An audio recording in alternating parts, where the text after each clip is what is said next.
I have no idea what, if anything, has been vlogged today. In fact, it's probably nothing. I got up, it wasn't crazy hot and humid. I didn't want to cut grass, so I went to work on the car. I opened the hood and I ended up spending like 4 or 5 hours under there. I don't even know how that's possible. I actually didn't close it, I thought I did.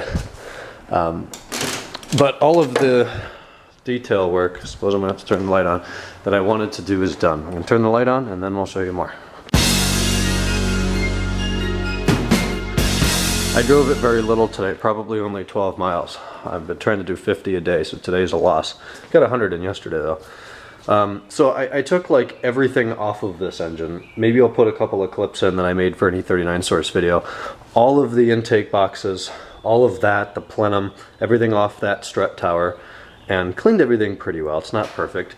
New parts. This hose, actually from the mass airflow meter into the plenum, is new. This one's back ordered. Why am I replacing them? I don't even feel like explaining it. It makes sense, trust me. I put the newer dipstick in. I put the newer plenum bolts on, a new M logo. The other one was coming off. That's a new cap, so it won't leak. All of that got degreased. This got cleaned. All of this got degreased. I even took off the diagnostics port. Cleaned all of the air boxes out. It had some string oak pods in it already, and it looks pretty minty now. I'm really happy with how it turned out. So that is done. And then I drove, and the coolant level's still there. I'm undecided like how that's leaking, because it's not, as I mentioned, it's all dry down in there. The belly pan and the radiator and all of that looks dry. But if I come down here and press up on the pan, I hear it, and it starts coming out, and that sure as hell looks like coolant.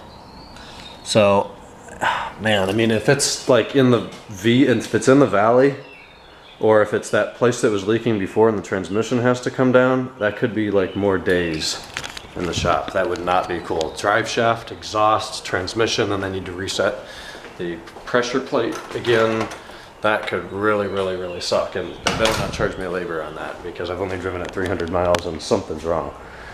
So I guess it'll have to go into the shop next Tuesday. If I have time on Tuesday, I gotta be doing a ton of mowing. I did end up getting that one done over there. I just did it now in the evening.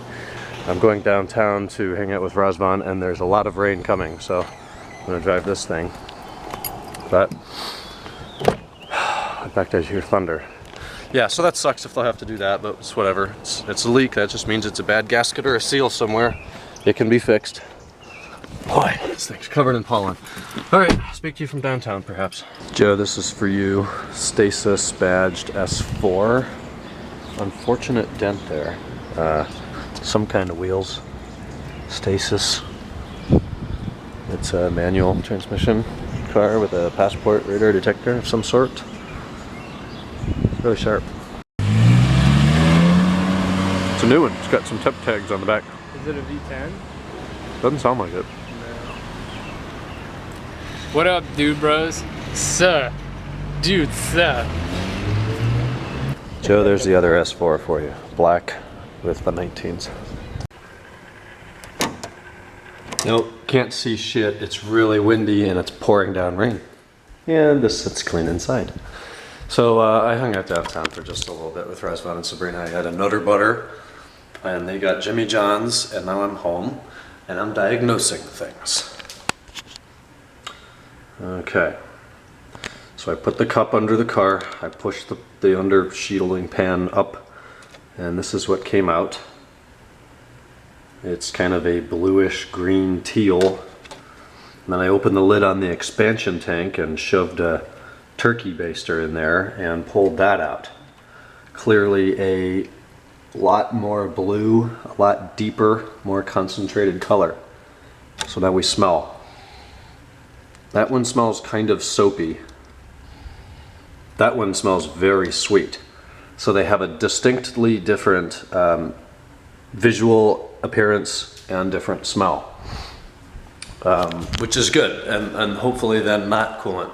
But if it's leaking and running down various parts of the engine, its color could certainly change, although I wouldn't expect the smell to a whole lot.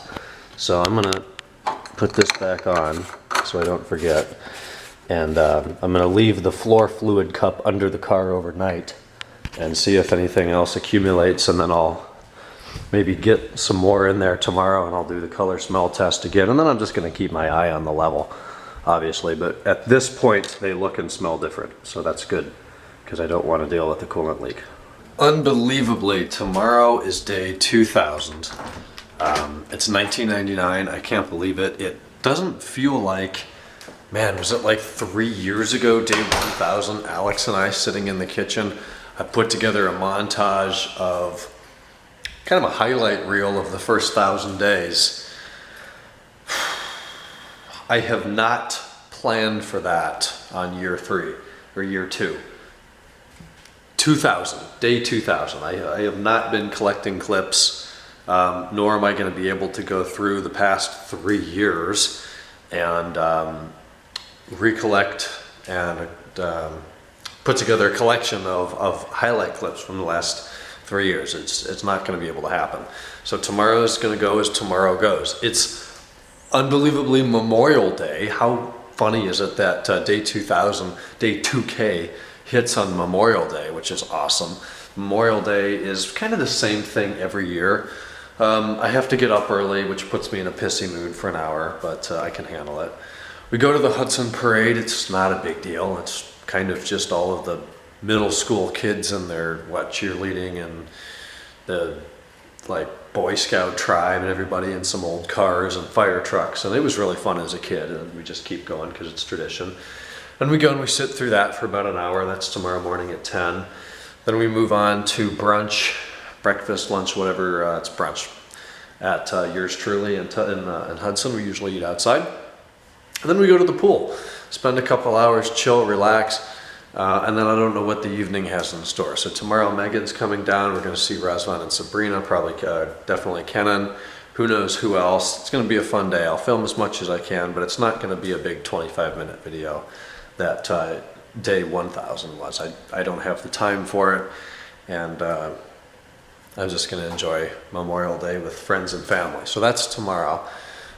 Today, I told you I didn't drive very far. I went downtown briefly to meet Razvan and Sabrina. They came back here. I ate some popcorn. I watched Suits. The productivity was mowing the yard across the street and cleaning things up under here. We've got new hose clamps, oriented beautifully, a new M badge, a new thing I think I already showed you. Really happy how all of this came out.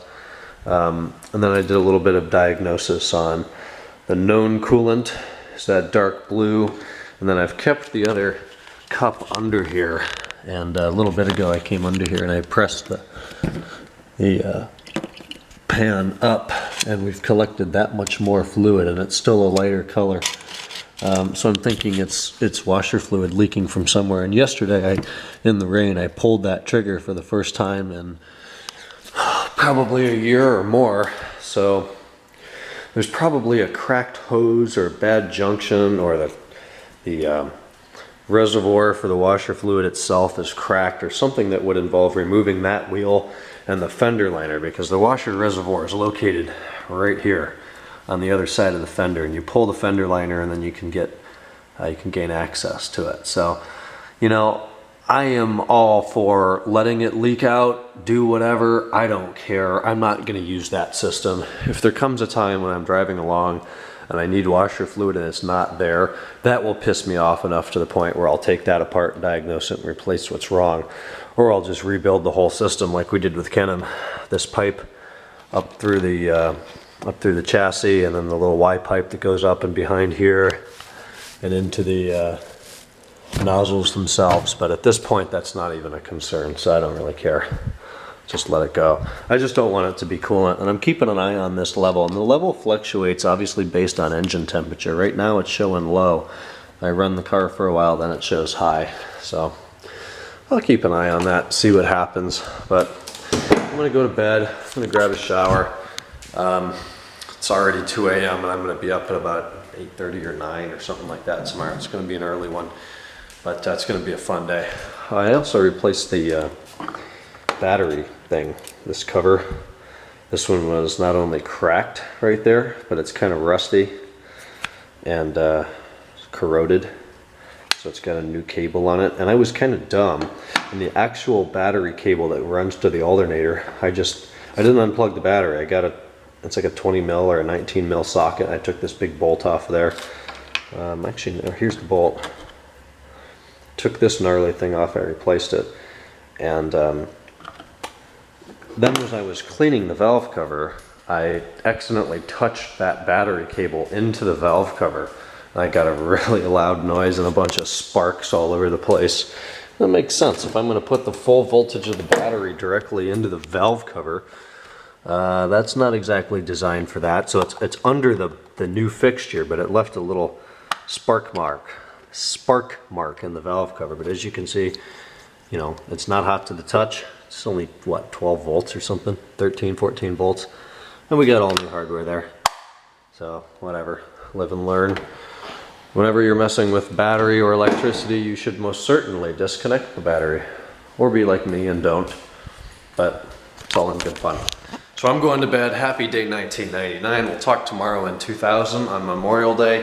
2016 officially kicking off summer 2016. It's going to be a blast. I'll talk to you guys tomorrow. Good night.